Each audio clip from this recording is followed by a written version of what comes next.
नमस्कार विद्यार्थी मित्र हो, नवनाथ खेत्री या यूट्यूब चॅनलवरती तुमचं सर्वांचं स्वागत आहे।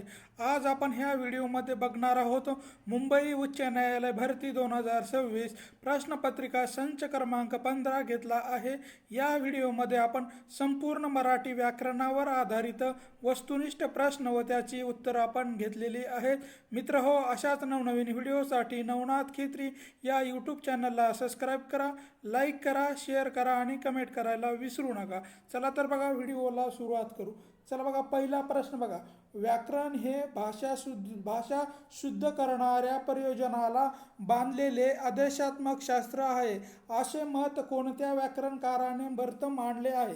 व्याकरण हे भाषा शुद्ध करणाऱ्या प्रयोजनाला बांधलेलं आदेशात्मक शास्त्र आहे असे मत कोणत्या व्याकरण काराने प्रथम मांडलेले आहे? तर याचं योग्य उत्तर आहे 1 नंबर दादाजी पांडुरंग तडखरकर यांनी अशी व्याख्या केलेली आहे की व्याकरण हे भाषा शुद्ध करणाऱ्या प्रयोजनाला बांधलेलं आदेशात्मक शास्त्र आहे अशी व्याकरणाची व्याख्या दादोजी पांडुरंग तडखरकर यांनी केलेली आहे। यानंतरचा प्रश्न आहे, भाषा ही केवळ संवेदनाचे माध्यम नाही तर साहित्याच्या संदर्भामध्ये ती एक आत्माविष्काराची सर्वश्रेष्ठ माध्यम आहे अशी व्याख्या कोणी केलेली आहे किंवा हे विधान काय आहे? तर हे विधान संपूर्णपणे बरोबर असलेलं आपल्याला सांगता येईल। भाषा ही केवळ संवादाचे माध्यम नाही तर साहित्याच्या संदर्भामध्ये ती एक आत्माविष्काराचे सर्वश्रेष्ठ माध्यम म्हणून ओळखले जाते, हे संपूर्ण विधान बरोबर असलेलं आपल्याला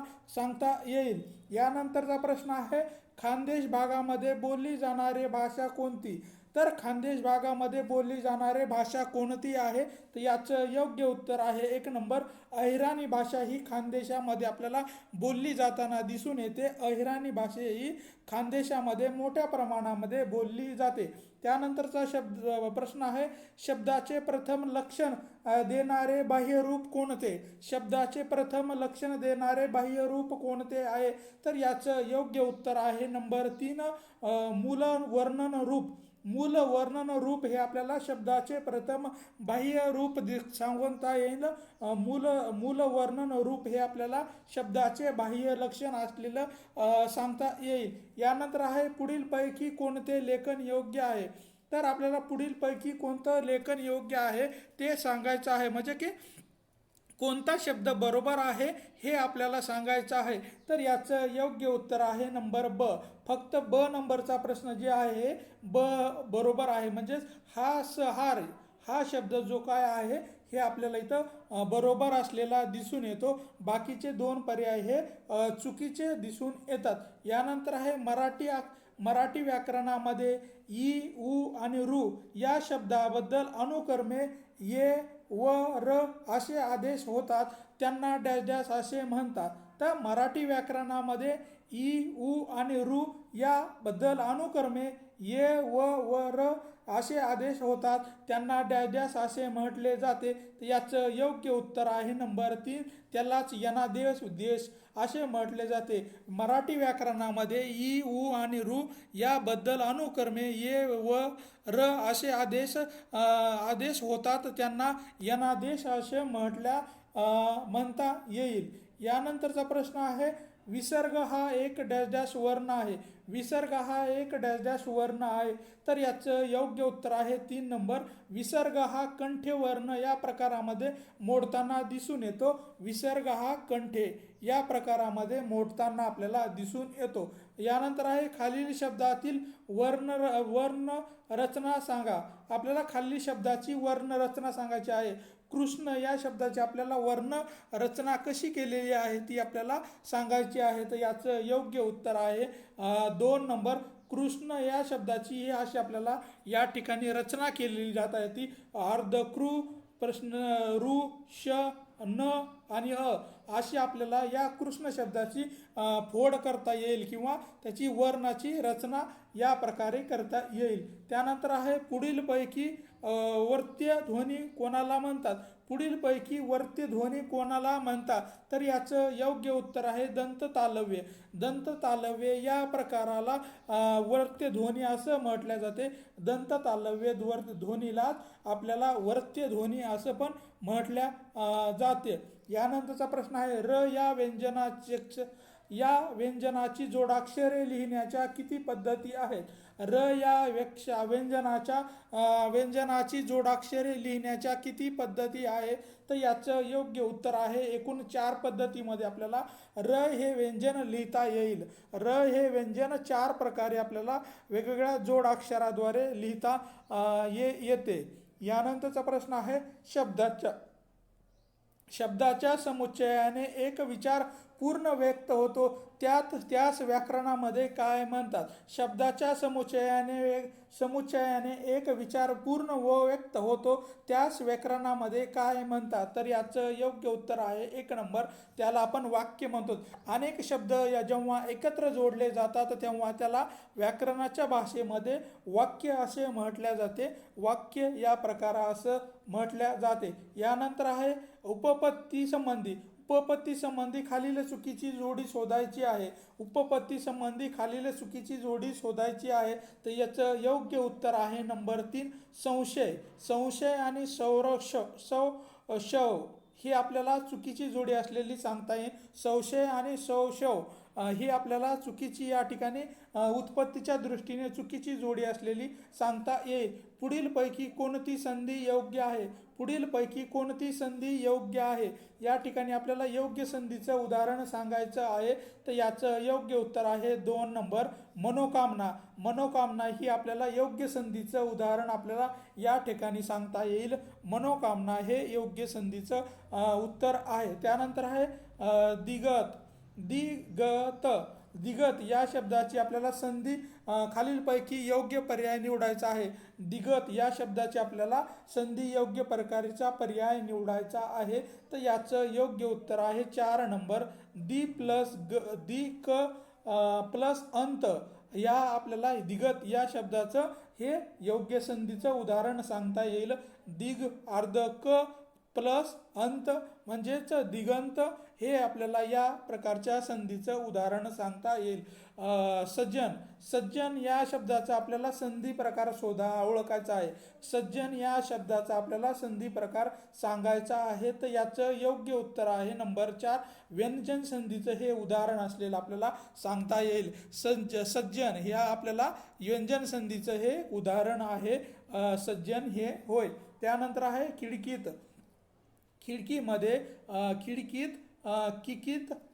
कितीक लाडूत नदीत या शब्दाची संधी कोणती आहे ते सांगायचं आहे. खिडकीत कितीत लाडूत आणि नदीत या शब्दाची आपल्याला संधी कोणती आहे ही सांगायची आहे. तर याचं योग्य उत्तर आहे नंबर 3 पूर्ण रूप संधीचे हे उदाहरण आपल्याला असलेले सांगता येतील. खिडकीत कितीक लाडूत आणि नदीत हे आपल्याला पूर्ण रूप संधीचे उदाहरणं असलेले सांगता येईल. पूर्ण रूप संधीचे हे उदाहरण आहेत. बदल घडणे व्याकरणातील कोणत्या क्रियेला काय म्हटले जाते? बदल घडणे या व्याकरणातील क्रियेला काय म्हटले जाते? तर याला विकार असं म्हटले जाते. बदल घडणे या व्याकरणातील क्रियेला आपल्याला विकार असं म्हटले जाते. बदल घडणे या व्याकरणातील क्रियेला विकार असे म्हटले जाते. यानंतर आहे शकूचा नवरा म्हणजेच भोळा साब आहे या वाक्यातील सामान्य रूप ओळखायचं आहे. तर शकूचा नवरा म्हणजेच भोळा साब आहे या वाक्यातील सामान्य रूप कोणतं आहे? तर याचं योग्य उत्तर आहे साब हे जे काही शब्द आहे हे आपल्याला सामान्य रूपाचं किंवा सामान्य नामाचं आपल्याला उदाहरण सांगता येईल. किंवा हे जे काही साब हा शब्द आहे सामान्य नामाचा आपल्याला शब्द असलेला या ठिकाणी सांगता येईल. कुत्र्याने चाव घेतला या अधोरेखित शब्दाचं नाम कोणतं आहे? तर कुत्र्याने हा आपल्याला या शब्दाचं आपल्याला नाम कोणतं आहे ते सांगायचं आहे. तर कुत्र्याने म्हणजेच कुत्रा हे मूळ नाव आहे आणि त्याला ने हा प्रत्यय लागल्यामुळे येतं आपल्याला कुत्रा हे मूळ नाव असलेलं आपल्याला या ठिकाणी सांगता येईल. यानंतर आहे धर्मापासून धार्मिक यानंतर आहे धर्मापासून धार्मिक तर धीटपासून कोणता शब्द तयार होतो? धर्मापासून धार्मिक शब्द तयार होतो तर धीटपासून कोणता शब्द तयार होतो? तर याचं योग्य उत्तर आहे 1 नंबर धीट या शब्दापासून धिटाई हा शब्द तयार होतो. म्हणजेच धर्मापासून जसा धार्मिक शब्द तयार होतो तसाच धीट या शब्दापासून धिटाई हा शब्द या ठिकाणी तयार होताना आपल्याला सांगता येईल. त्यानंतरचा प्रश्न आहे बाग, मजा आणि ढेकर या शब्दाचे लिंग कोणते आहे? बाग, मजा, ढेकर या शब्दाचे लिंग कोणते आहे? तर आपल्याला या ठिकाणी सांगायचे याचं योग्य उत्तर आहे स्फुल्लिंगी व स्त्रीलिंगी. म्हणजेच हे तीनही शब्द आपल्याला स्त्रीलिंगी आणि स्फुल्लिंगी या दोन्ही प्रकारामध्ये ते सारखेच येताना दिसून येतात. बाग, मजा आणि ढेकर या शब्दाचे दोनही प्रकारामध्ये स्फुल्लिंगी आणि स्त्रीलिंगी हे दोनही प्रकारामध्ये त्याच प्रकार म्हणजे तेच शब्द येतात. यामध्ये कुठलाही बदल या ठिकाणी होत नाही. हेला, हेला या शब्दाचे स्त्रीलिंगी रूप सांगायचं आहे. हेला या शब्दाचे स्त्रीलिंगी रूप सांगायचं आहे. तर हेला म्हणजेच काय? तर म्हैस. योग्य उत्तर असलेलं आपल्याला या ठिकाणी सांगता येईल. हेला म्हणजेच हेला या शब्दाचे स्त्रीलिंगी रूप काय आहे? तर म्हैस हे आपल्याला या ठिकाणी असलेलं सांगता येईल. यानंतर आहे भगवती. भगवती या शब्दाचे आपल्याला पुल्लिंगी रूप सांगायचं आहे. भगवती या शब्दाचा आपल्याला स्फुल्लिंगी रूप सांगायचं आहे. तर याचं योग्य उत्तर आहे 4 नंबर भगवान. भगवान हे आपल्याला पुरुष लिंगी असलेलं आपल्याला सांगता येतं, त्याला आपण पुल्लिंगी म्हणतो. आणि स्त्रीलिंगी म्हणजे कोणतं येतं? तर भगवती हे आपल्याला स्त्रीलिंगी या रूपामध्ये येतो आणि भगवान हे पुरुषलिंगी या रूपामध्ये हे शब्द लिहिता येतो. त्यानंतरचा प्रश्न आहे मराठीमधील पुढीलपैकी कोणते वचन नाही आहे? तर मराठीमध्ये पुढीलपैकी कोणतं वचन नाही आहे? तर याचं योग्य उत्तर आहे द्विवचन. द्विवचन आपल्याला या ठिकाणी सांगता येईल. मराठीमध्ये द्विवचन असलेलं आपल्याला सांगता येत नाही. एक वचन झालं, अनेक वचन झालं आणि बहुवचन हे 3 प्रकार आपल्याला वचनाचे दिसून येतात. पण द्विवचन हा शब्द जे आहे आपल्याला वचनाचा आपल्याला मराठी व्याकरणामध्ये दिसून येत नाही. यानंतर आहे विकारी. विकारी शब्दाच्या ठिकाणी असलेल्या संख्या सुचविण्याचा गुणधर्म म्हणजेच डॅश डॅश हा होय. तर विकारी शब्दाच्या ठिकाणी असलेल्या संख्या सुचविण्याचा गुणधर्म म्हणजेच डॅश डॅश हा होय. तर याचं योग्य उत्तर आहे नंबर 2. त्यालाच आपण वचन म्हणतो. म्हणजेच विकारी शब्दाच्या ठिकाणी असलेल्या संख्या सुचविण्याचा गुणधर्म म्हणजेच वचन हा होय. यानंतरचा प्रश्न आहे लाली. लाली या शब्दाचे वचन बदलून येणारे रूप शोधा. तर वचन बदलून आपल्याला लाली, लाली या शब्दाचं आपल्याला वचन बदलून येणारं रूप कोणतं आहे? तर हे सांगायचं आहे. तर लाली या शब्दाचं वचन जर बदललं तर लाली, लाली या शब्दाचे वचन बदलूनही लाली हेच आपल्याला या ठिकाणी येताना सांगता येईल. त्यानंतर आहे कडून. कडून, करवी, द्वारा, मुळे, योग्य, प्रमाणे ही कोणत्या विभक्तीची अव्यय आहेत? तर आपल्याला कडून, करवी, द्वारा, मुळे, योग्य, प्रमाणे ही कोणत्या विभक्तीची अव्यय आहेत? तर हे आपल्याला तृतीय विभक्तीचे अव्यय असलेले सांगता येईल. तर आपल्याला तृतीय विभक्तीचे कोणते अव्यय आहेत? कडून, करवी, द्वारा, मुळे, योग्य आणि प्रमाणे हे आपल्याला तृतीय विभक्तीचे उदाहरण किंवा तृतीय विभक्ती असलेले या ठिकाणी सांगता येईल. यानंतरचा प्रश्न आहे चित्रकार कुचल्याने चित्र काढतो. चित्रकार कुचल्याने चित्र काढतो या विभक्तीचा अर्थ कोणता आहे? चित्रकार कुचल्याने चित्र काढतो विभक्तीचा अर्थ काय आहे? तर याचं योग्य उत्तर आहे नंबर 2 करण. चित्रकार कुचल्याने चित्र काढले हे आपल्याला करण विभक्तीचा अर्थ असलेला सांगता येईल या ठिकाणी. विभक्ती प्रत्यय. यानंतरचा प्रश्न आहे विभक्ती प्रत्यय किंवा शब्दयोगी अव्यय लावून तयार झालेल्या नामाच्या रूपाला काय म्हणतात? विभक्ती प्रत्यय किंवा शब्दयोगी अव्यय लावून तयार झालेल्या नामाच्या प्रकाराला किंवा रूपाला काय म्हणतात? तर याचं योग्य उत्तर आहे सामान्य रूप असं म्हटलं जाते. म्हणजेच विभक्तीचा प्रत्यय किंवा शब्दयोगी अव्यय लागून तयार झालेल्या नामाच्या रूपाला सामान्य रूप असं म्हटलं जातं. सामान्य रूप असं म्हटल्या जाते. यानंतर आहे तारू. तारू या शब्दाचे विभक्ती प्रत्यय लागण्यापूर्वीचे सामान्य रूप कोणतं आहे? तारू या शब्दाचे विभक्ती प्रत्यय लागण्यापूर्वीचे सामान्य रूप कोणतं आहे? तर याचं योग्य उत्तर आहे 2 नंबर तारवा.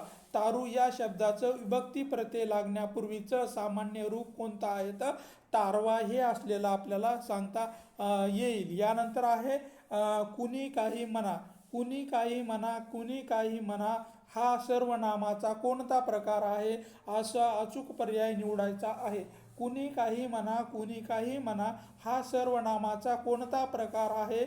याचा आपल्याला अचूक पर्याय निवडायचा आहे. तर याचं योग्य उत्तर आहे नंबर 3 अनिश्चित सर्वनामाचा हा प्रकार आपल्याला या ठिकाणी सांगता येईल. अनिश्चित सर्वनामाचा हे प्रकार असलेला आपल्याला या ठिकाणी सांगता येईल. त्यानंतर आहे मराठीमध्ये. मराठीत मूळ सर्वनामे डॅश डॅश आहेत. तर मराठीमध्ये मूळ सर्वनामे डॅश डॅश एवढे आहेत. तर मराठीमध्ये एकूण 9 सर्वनामे असलेले आपल्याला मुळामध्ये 9 सर्वनामे या ठिकाणी असलेले सांगता येतील. त्यानंतर आहे त्याला बिचाऱ्याला हे उदाहरण कोणत्या विशेषाचा प्रकार आहे? त्या बिचाऱ्याला हे कोणत्या विशेषणाचा प्रकार आहे? तर हे सर्वनाम विशेषणाचं आपल्याला उदाहरण असलेलं सांगता येईल. सर्वनाम विशेषणाचं हे वाक्य या ठिकाणी असलेलं सांगता येईल. यानंतर आहे जो विकारी शब्द नामाची व्याप्ती मर्यादित करतो त्यास डॅश डॅश असे म्हणतात. जो शब्द विकारी शब्दाची जो विकारी शब्द नामाची व्याप्ती मर्यादित करतो त्यास डॅश डॅश असं म्हटल्या जातं. तर त्याला विशेषण असं म्हटल्या जातो. जो विकारी शब्द नामाची व्याप्ती मर्यादित करतो त्याला विशेषण असे म्हटल्या जाते. यानंतर आहे श्रावण. श्रावण या शब्दापासून तयार झालेलं विशेषण ओळखायचं आहे. तर श्रावण या शब्दापासून तयार झालेलं विशेषण ओळखायचं आहे. तर याचं योग्य उत्तर आहे नंबर 4 श्रवणीय. श्रवण या शब्दापासून तयार झालेले विशेषण कोणतं आहे? तर श्रवणीय आपल्याला हे विशेषण या ठिकाणी असलेलं सांगता येईल.